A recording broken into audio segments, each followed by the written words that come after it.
आप वीडियो देखें बंगाल का।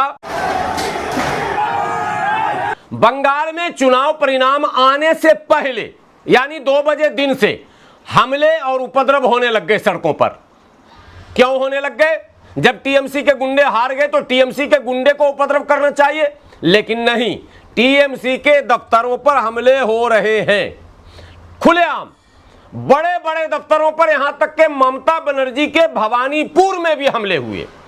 और ममता बनर्जी के जीते हुए विधायक जो काउंटिंग सेंटर से बाहर निकलते हैं, यानी कि अगर ममता बनर्जी की बातों को माना जाए कि जबरन फोर्सफुली हराने का प्रयास किया गया, उस प्रयास के बाद भी अगर कोई जीत गया, यानी मार्जिन उसका 1,50,000 का था जो संभव नहीं हो पाया, तो काउंटिंग सेंटर से बाहर निकलने के बाद उस पर हमले किए गए।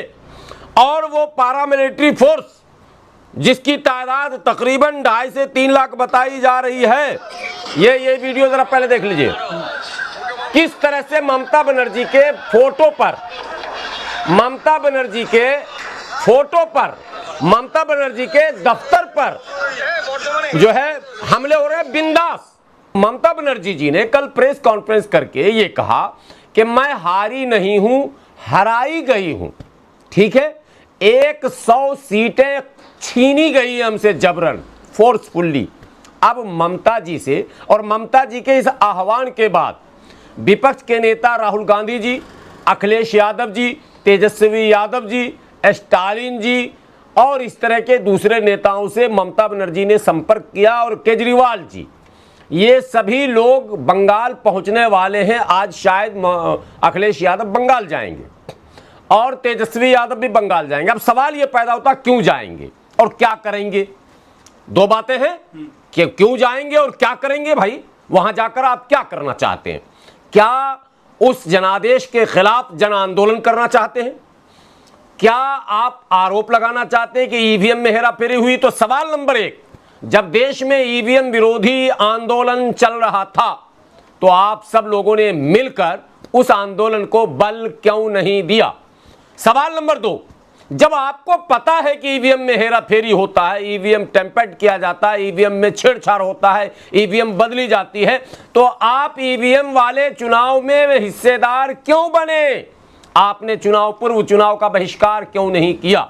सवाल नंबर 3, कि जब एसआईआर में गड़बड़ियों की सारी सूचनाएं सार्वजनिक हो चुकी हैं और जब कोई इंस्टीट्यूशन आपको सुनने को तैयार नहीं है, जब कोई सुप्रीम कोर्ट आपको सुनने को तैयार नहीं है, तो फिर जो आंदोलन अब आप करना चाह रही हैं वो चुनाव पूर्व आपने क्यों नहीं किया? जब आप सत्ता और सरकार में थी, जब आपकी लोकप्रियता का पैमाना या वो भरम या वो गुब्बारा फूला हुआ था, फटा नहीं था। अब तो गुब्बारा फट गया है। इसलिए मैं कह रहा हूं, चुनाव चाहे जैसे भी हुआ हो, एकदम शब्दों को समझेंगे, कोई कमेंट में उल्टी सीधी बात नहीं करेंगे, शब्दों को समझेंगे। चुनाव चाहे जैसा भी हुआ हो, परिणाम को स्वीकार करना ही पड़ेगा और करना चाहिए। ये परंपरा रही है भारत की, लोकतांत्रिक परंपरा, राजनीतिक परंपरा ये रही है कि चुनाव बाद जो भी मैंडेट सामने आए हैं, जो जनादेश सामने आया है, उसको सहर्ष स्वीकार करते हुए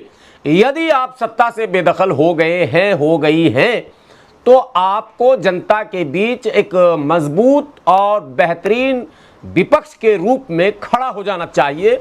और वो जनता की आवाज़ जिसको सरकार दबाने की कोशिश करती है, वो आवाज़ बनकर आप जो है वो उभरने का काम करें 5 वर्षों तक।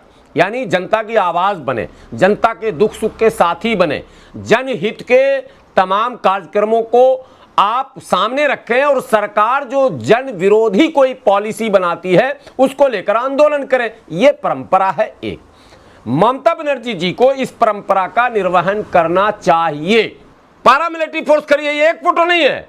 टीएमसी ने भी 20 तस्वीरें जारी की हैं और सोशल मीडिया पर वायरल हो रहा। प्रधानमंत्री जी ने अपील की कि जो विजय उत्सव हुआ दीनदयाल रोड पर प्रधान कार्यालय जो भाजपा का है दिल्ली में, उसमें आदरणीय प्रधानमंत्री जी ने कहा कि जीतने के बाद आप सेवा की बात करें, आप योजना बनाएं, आप ये देखें कि बंगाल में जो आरोप लग रहे थे अराजकता के, उस पर विराम लगाएं। आप तो अराजकता फैला रहे हैं, अभी तो परिणाम स्वीकार भी नहीं किया जा रहा विपक्ष के द्वारा या सत्ता पक्ष के द्वारा, जो कह लें आप, ममता बनर्जी के द्वारा। तो फिर ये प्रधानमंत्री जी की अपीलें बेबस, भाजपा के कई निर्वाचित विधायक जो सीनियर लीडर हैं उनके भी बयान आए कि कोई उपद्रव न करें, कोई मतलब हिंसा न करें, लेकिन हिंसा हो रहा। सड़क पर रोककर, घर में घुसकर, ताला तोड़कर बोल रहा हूं, एक वीडियो वो भी आया, टीएमसी के दफ्तर में ताला लगा हुआ था, जाहिर सी बात है हारने वाला ताला लग के घर चला जाता। ताला तोड़कर सारे सामान को लूटा गया और आग लगा दी गई। कुर्सियां सड़क पर तोड़ी जा रही हैं, सड़क पर महिलाओं को अपमानित किया जा रहा।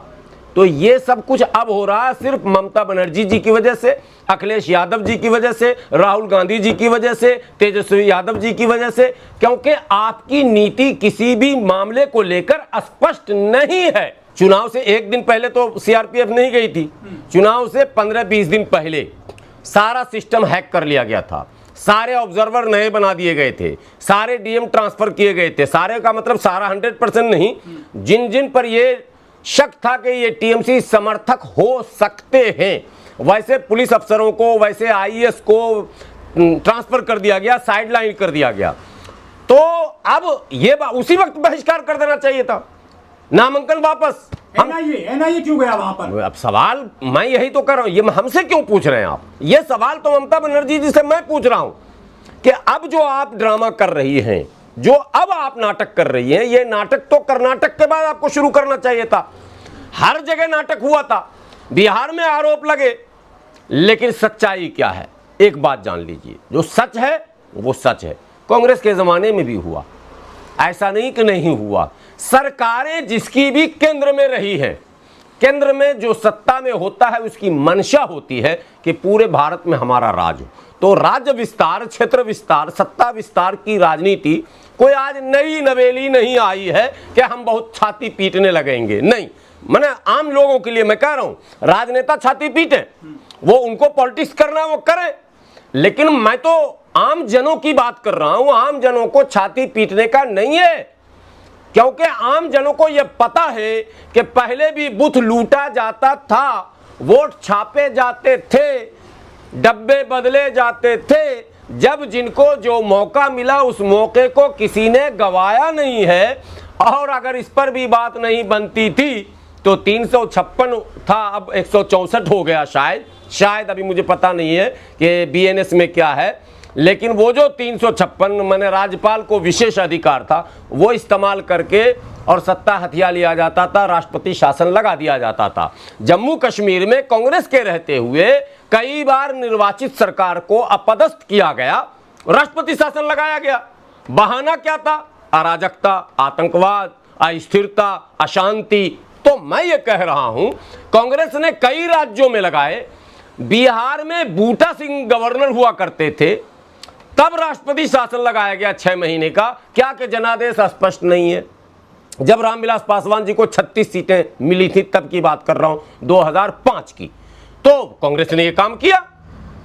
कांग्रेस ने यह काम किया, सत्ता में कांग्रेस थी। 2004 में कांग्रेस सत्ता में आई थी, 14 तक सत्ता में रही। ये तो नई बात कर रहा हूं, सोनिया जी की कांग्रेस, राहुल गांधी जी की कांग्रेस, मनमोहन सिंह की कांग्रेस। अगर और पीछे आप चले जाएं, राजीव जी की कांग्रेस, इंदिरा जी की कांग्रेस में, नेहरू जी की कांग्रेस में, तो उसमें तो केरल में वामपंथियों की चुनी सरकार को बर्खास्त किया गया, निर्वाचित सरकार को बर्खास्त किया गया। तो यह परंपरा, पहले समझिए, लोकतंत्र की परिपक्वता और मजबूती यह है कि मुद्दे का सिलेक्शन लोकतांत्रिक होना चाहिए, मुद्दा लोकतांत्रिक हो और उस मुद्दे पर प्रोटेस्ट भी लोकतांत्रिक हो, संवैधानिक हो। तो जब संगठन आगे आते हैं उस लोकतांत्रिक और संवैधानिक धरना प्रदर्शन के लिए, आंदोलन के लिए, तो ये पार्टी वाले क्यों नहीं आते पीछे?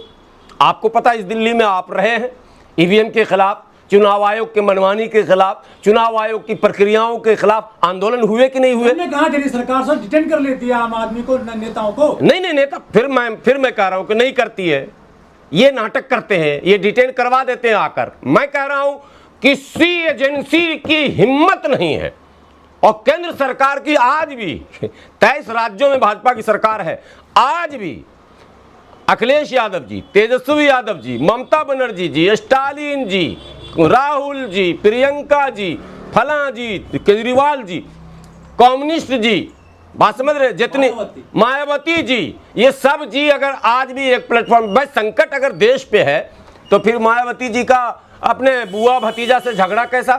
तो फिर बुआ भतीजा निमटो, जाने दो लोकतंत्र को, समझिए पहले बात समझ रहे कि नहीं। संकट किस पर है? देश पर, संकट संविधान पर, संकट लोकतंत्र पर। ये अभी मैं नहीं कर, मेरे शब्द नहीं, मैं संकट नहीं मान रहा हूं भाई, मैं संकट नहीं मान रहा हूं, मैं बोल रहा हूं कैमरे पर। जो लोग कह रहे हैं, ओपिनियन जो मैक्सिमम है, जो आरोप लगा रहे हैं, जो लोग आरोप लगा रहे हैं कि संकट है, तो संकट की इस घड़ी में अगर बुआ भतीजा लड़े, राहुल और अखिलेश भी अंदर अंदर लड़े, केजरीवाल और राहुल भी लड़े, समझिएगा बात को, और ममता और राहुल भी लड़े, और फिर केजरीवाल राहुल जो है वो वहां सारी सीटों पर चुनाव भी लड़वा दे वैसी की तरह उसी बंगाल में, कैसे लड़ाई होगी? नहीं हो सकती। लेकिन राहुल ने तो ये कहा कि बंगाल में खुद ममता बनर्जी लेकर आई है भाजपा पे। लेकिन अब तो जा रहे हैं, अब तो समर्थन करने की बात चल रही है। अभी जो खबरें चल रही हैं उसमें ये खबर भी चल रही है कि तमाम विपक्ष के लोग ममता के समर्थन में इस आंदोलन में हैं। लेकिन चुनाव आयुक्त ने जो है मान लिया कि वाकई में वोट कटे वहां पर करीब 27 लाख, वो जो है अगली बार ऐसी गलती नहीं होगी, वो आगे वोट डाल सकते हैं। नहीं नहीं नहीं ना ना ना ना ना ना ना ना ना ना, ये अगर ऐसा हुआ तो भी ममता बनर्जी दोषी है। ममता बनर्जी ने सुप्रीम कोर्ट, हाई कोर्ट, फला कोर्ट सब किया, खुद पहन लिया कोर्ट, आपने देखा ना, सुप्रीम कोर्ट गई और खुद पहन ली कोर्ट, वकील बन गई, फिर भी नहीं मिला वोट, फिर भी लोकतंत्र पर हो गया चोट। तो आपके नियत में है खोट, आप आंदोलन आप समझ नहीं पा रहे, आप कांग्रेस से सीखी नहीं। अरे पिद्दी नहीं पिद्दी का शारुआ, मैं क्या हूं, मैं जान रहा हूं नियत को, आगे क्या क्या भाजपा करने वाली है वो मैं जान रहा हूं, आप नहीं जान रहे। आप भी जान रहे हैं, आप जानबूझकर आंखों में धूल झोंक रहे हैं। आप जातिवाद के सहारे, पीडीए के सहारे, डीडीए के सहारे, बीजीडी जीडीए के सहारे आप चाहते हैं कि किसी तरह सत्ता में बस आ जाएं। असम में 21 विधायक जीते कांग्रेस के, 19 मुस्लिम जीते, 16 थे यूडीएफ के, उनके 14 हार गए, 2 बच गए। अब सवाल पैदा हुआ वो 19 जो मुस्लिम जीते वो किनके कहलाए? राहुल जी के कहलाए। और वो मौलाना बदरुद्दीन खटमल जी, अजमल जी, ठीक है, वो भी नहीं समझते हैं, उनको अपने मंच पर ओवैसी साहब को नहीं बुलाना चाहिए था, उन्होंने बोला कि बहुत बड़ी गलती की है, ठीक है, और उन्हें कांग्रेस से किसी भी तरह गठबंधन करना चाहिए। उन्होंने भी गलत रास्ता चुना है। जब चुनोगे गलत रास्ता तो भुगतोगे भी गलत रास्ता। कांग्रेस भी भुगत रही है, बदरुद्दीन अजमल जी भी भुगत रहे हैं।